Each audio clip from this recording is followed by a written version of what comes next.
Hey everyone, so I've got another foundation review for you, and this time it's the new Lancome Teint Visionnaire Skin Perfecting Makeup Duo. It comes in this very futuristic looking silver packaging, and then this is the bottle itself. Again, it's a lovely looking bottle and packaging. It's just a little bit bulky for what it is. So the foundation comes in this bottle, which is a 30ml bottle, which is very standard.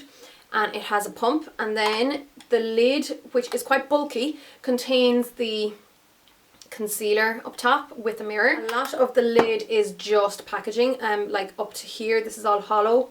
Up to about here, I'd say, is just the hollow packaging, and then the very top part is the concealer. I'm not exactly sure how much is in the concealer, but price wise it's €45 here in Ireland. I bought it in the Brown Thomas department store in Galway. It's also available in a few other pharmacies and stuff like that throughout Ireland though as well. There was a lot of hype over this foundation before it was released, which was on the 14th of February, Valentine's Day actually. And the reason there was so much hype over it is because it contains the Lancome Visionnaire Serum. It's supposed to be one of those miracle kind of breakthrough serums that does a myriad of amazing things for your skin, like evening out the skin tone, dealing with wrinkles, pore size, pigmentation, you name it, it's supposed to do it. It contains some big breakthrough ingredient, which I believe is called L2412. And the interesting thing about the name of the molecule or ingredient or whatever is the 2412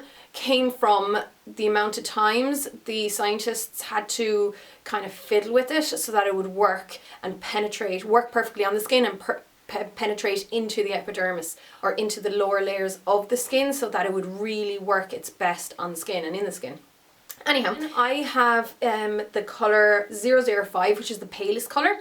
It comes in 18 shades. This is a pretty good match to me. It's relatively neutral, but maybe not quite yellow enough for my skin. Saying that, it doesn't look bad. I think it's just because I am pale enough for it. It is probably more of a N, if you wanted to think of it in MAC terms. So not maybe very NW, it's quite N, it's quite neutral. The concealer is quite a pink concealer, so I found that it was almost too pink for the foundation itself. One of the girls on the counter in Galway suggests you apply the concealer first and then the foundation over it. Maybe this is to do with the fact that the concealer is so pink. I personally only like using the concealer for under the eye. Quite a waxy concealer. It would, I feel, almost be a little bit too waxy and almost a little bit, not greasy, but it does have natural oils in it, and I feel like I just wouldn't feel comfortable having that kind of oily texture or waxy texture on blemishes. So, I mean, goes without saying that if you have quite oily skin, you could probably give this a miss. It is definitely more aimed towards people with normal to dry skin, maybe combination dry skin. It is really, really soothing on the skin. It has, I wouldn't go as far as saying a dewy finish, I would say like a satin dewy finish, if you know what I mean. So it's not full on shiny on the skin, it's definitely not matte. It would be a step up from natural matte. I think it would be quite satiny. It is down as a medium coverage or sheer to medium coverage. You can build it up to a good medium coverage foundation. It is quite fluid, as you'll see in the demo when I apply it onto the back of my hand. It's quite a fluid foundation as well, and I do think it's definitely going to be amazing for anyone with even older skin or drying skin.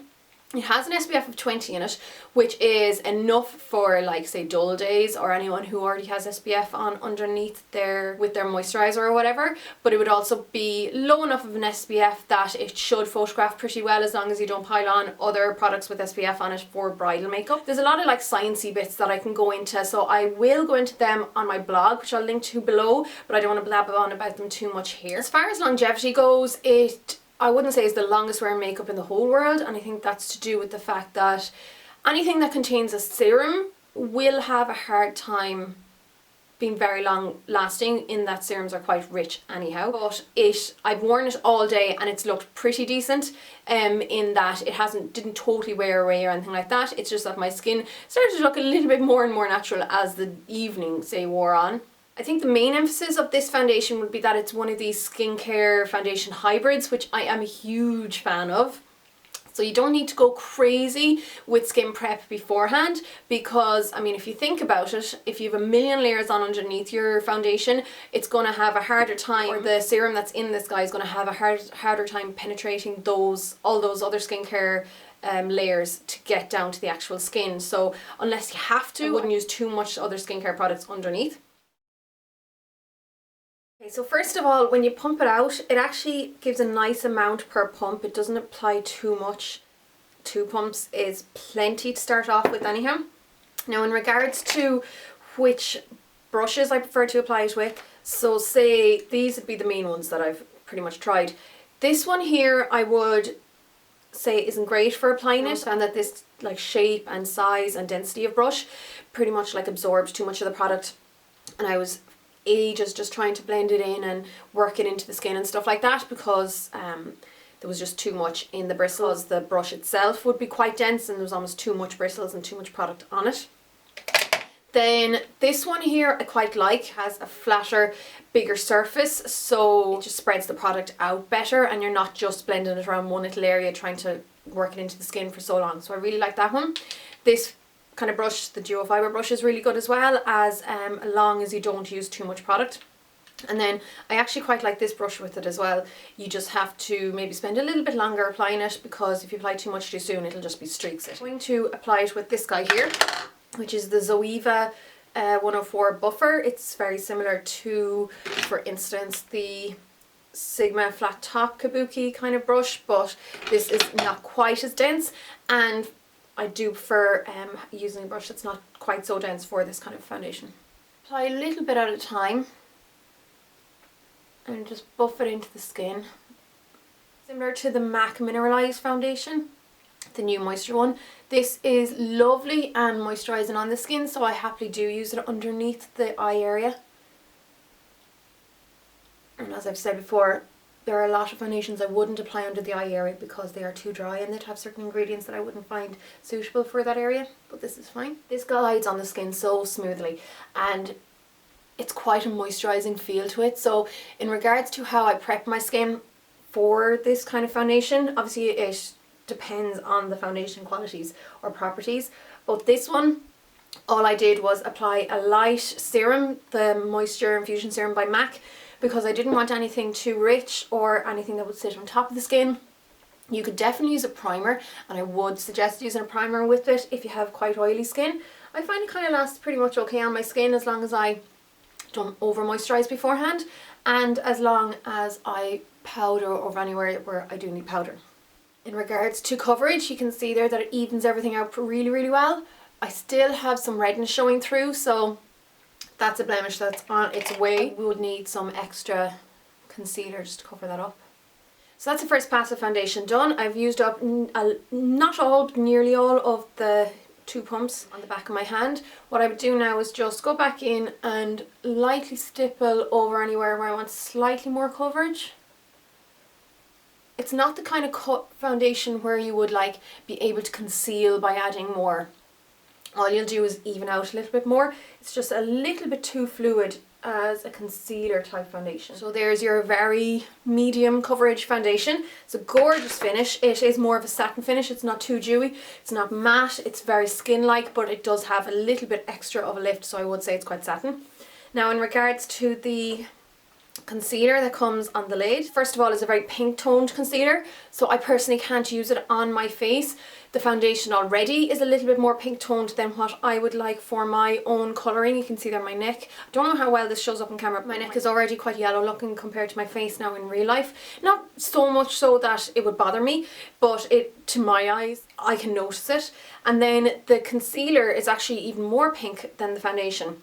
It's a very waxy concealer. It does need to be warmed up with the fingers. One of those ones where you're just literally going to have to get your finger in and warm it up. Obviously, if this is for clients or your fingers aren't clean, like perfectly clean, you would want to remove some with the spatula and then you can work from it on the back of your hand so that you don't contaminate this. I've been using this as an under eye concealer, and I do find, because of the thickness of it and how I do need to warm it up, the finger is the best way to pop it in place. So I'll just do one eye first so you can tell the difference, and I just bounce it in place and really just work it into that area. You don't need to wipe or rub or anything like that, so don't worry about that. It's quite a good coverage concealer. I do find though when I get very warm, it can settle into lines a little bit, so just be prepared to, you know, kind of tap over it throughout the day or reapply if you're not, like me, someone who wants to powder underneath the eye area. Now, so you can see the difference there. It just really brightens up that whole area. It's taken away the kind of really baggy look under my eyes. It's a lovely concealer, I have to say, for under the eye area. Feels quite moisturising, but you may need to set it with powder depending on your own climate, like humidity and temperature and stuff like that, because I find if you are in a warmer area, it does tend to go a little bit into the lines. Now, so there's my foundation and under eye concealer on. I'm just going to call it an under eye concealer because I wouldn't personally use it on my face because of the colouring. I'm going to use a little bit of my Vichy Derma blend just over that red area. That spot is scaring the crap out of me. I have a feeling it's going to be a bad one. Anyhow, that'll do for coverage. And then you do want to set this foundation with a powder, just because you do kind of have that serum-y feeling to it. And I'm going to use my Mineralized Skin Finish Natural by MAC. I like it because it has a slight yellow tone to it, so it's going to help counteract the warmth of this Lancome foundation. It does give a really lovely evened out look, and I really like it. I would definitely recommend this foundation to anyone who's looking for a lovely natural foundation that will over time benefit their skin. I would say if you have a lot of problem skin, or a lot of red issues, or a lot of tonal issues, or a lot of blemishes and stuff like that, you're not going to be able to rely on this for concealer or to give a really nice coverage. You're definitely going to have to use a separate concealer for that. But I would say if you have pretty decent skin or you're willing to use another concealer, go ahead and definitely try this out. It's an absolutely beautiful foundation. Again, it is a €45 price tag, which is, you know, slightly higher than some other foundations, higher than say MAC or whatever. But you do get the other product, the concealer with it. So just for instance, MAC foundation would be €36 and a MAC concealer would be €18. So that would be €54. This is €9 cheaper than that? €11 cheaper than that? €9 cheaper than that. Yeah, so if you think about it in those terms, it's actually pretty good value. So I would say if you get a chance to go to, as usual, to the counter, do get a sample if you can, so you can try it out. This does for me what I wanted the Yves Saint Laurent Touch Eclat foundation to do. I just didn't love the Yves Saint Laurent Touch Eclat foundation when I got the